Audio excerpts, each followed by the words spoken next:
Students, welcome to my YouTube channel. तो आज हम साइंस के 10th के चैप्टर 5 और चैप्टर 6 के इम्पॉर्टेंट क्वेश्चंस डिस्कस करेंगे। इससे पहले चैनल पे नए हैं तो चैनल को सब्सक्राइब करना, वीडियो को लाइक शेयर करना। ठीक है, चलिए शुरू करते हैं।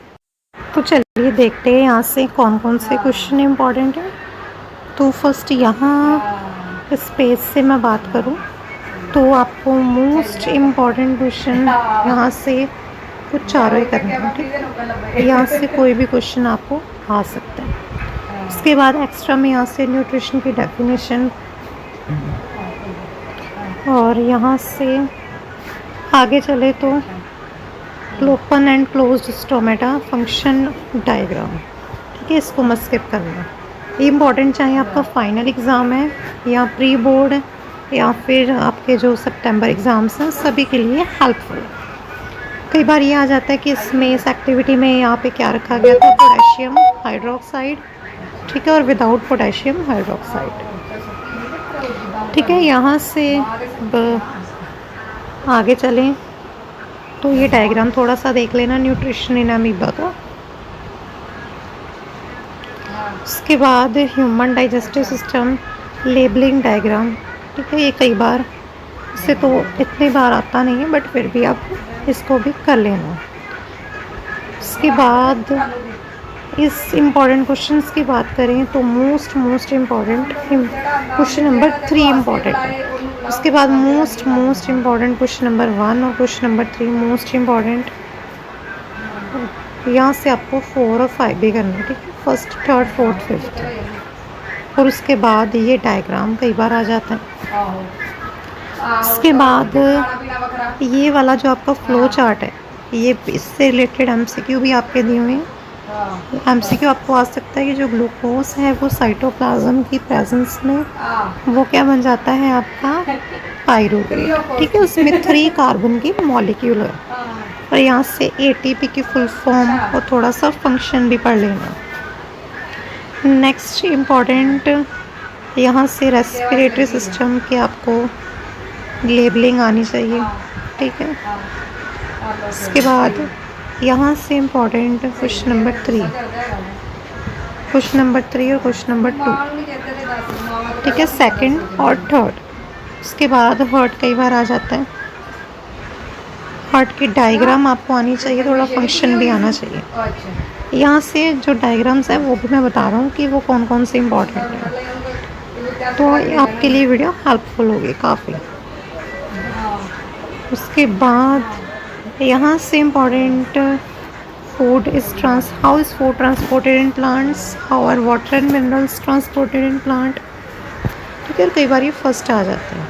What are components of transport system. और एक्सक्रीटरी सिस्टम का डायग्राम मोस्ट इम्पॉर्टेंट। देखो, नेफ्रॉन आज तक कभी नहीं आया तो चाहे आप इसको स्किप कर सकते हो। ठीक है, अगर आया भी तो वो चॉइस में चला जाएगा।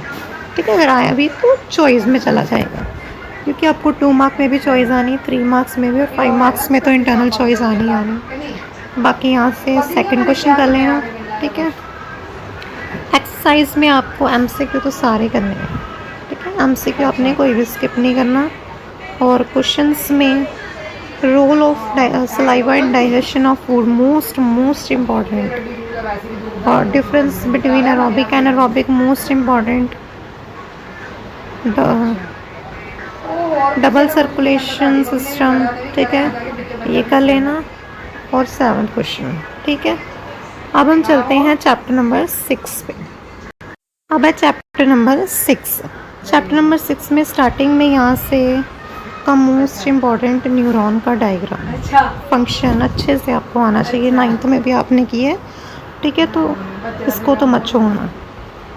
अब देखो, कई बार ये डायग्राम भी आपका एक आधी बार आया हुआ आई थिंक, तो आया तो है ना, तो उसको स्किप नहीं कर सकते आप। ठीक है, आपने इसको थोड़े से फंक्शन और इसकी जो लेबलिंग है वो पढ़ लेना अच्छे से, किस एक्टिविटी में आखिरकार हो क्या रहा था, थोड़ा सा ये ज़रूर पढ़ लेना।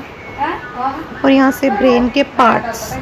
ठीक है, इसकी भी लेबलिंग आपको आनी चाहिए कि कौन सा पार्ट सेरेब्रम है, कौन सा मिड ब्रेन, कौन सा स्कल, ठीक है।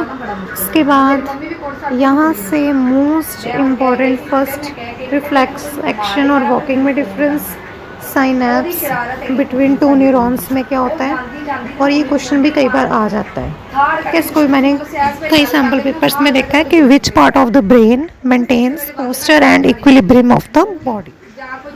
उसके बाद इम्पॉर्टेंट की मैं बात करूँ तो देखो ये क्वेश्चन भी आ जाता है, ये डायग्राम और कई बार देखो जियोट्रॉपिज्म के रिलेटेड आपका एमसीक्यू आ जाता है। ठीक है, तो वो मत छोड़ना, वो आपका एमसीक्यू फॉर्म में इम्पॉर्टेंट है।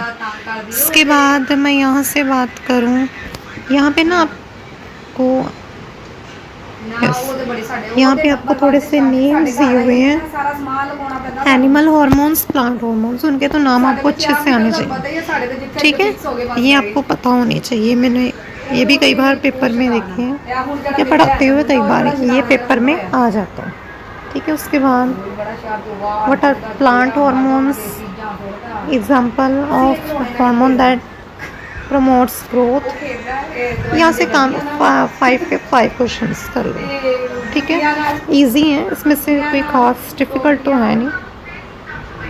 और ये 2 डायग्राम्स भी आ जाता है एंडोक्राइन ग्लैंड्स के रिलेटेड, और ये इजी है, थोड़े देखोगे ना तो आप इनमें सिमिलर ही हैं, बाकी कुछ एक डिफरेंस में हैं वो आप थोड़े से देख लें। ठीक है, इसके बाद ये देखो यहाँ से ये चीज़ इंपॉर्टेंट है एमसीक्यू में, ये आ जाता है आपको इम्पॉर्टेंट हार्मोन्स और उनका फंक्शन, जैसे growth hormone pituitary gland, function insulin thyroid gland. यहाँ से जैसे कर लेंगे, यहाँ से भी 4 के 4 क्वेश्चन इंपॉर्टेंट हैं और इनमें से एक क्वेश्चन आना 100% कन्फर्म है। ठीक है, तो यहाँ से तो 4 में से कोई मत छोड़ना क्वेश्चन। ठीक है, ये जो चीज़ें हैं एमसीक्यू वो तो आपको बुक के पीछे से आ सकती हैं। इसके बाद न्यूरॉन मोस्ट इम्पॉर्टेंट, फोटोट्रॉपिज्म का लेना, chemical coordination occur in plants और कंपेयर एंड कॉन्ट्रास्ट और हावर इनवॉलेंट्री। ठीक है, कंपेयर एंड कॉन्ट्रास्ट भी। स्टूडेंट्स, आई होप वीडियो आपके लिए हेल्पफुल है। Thank you.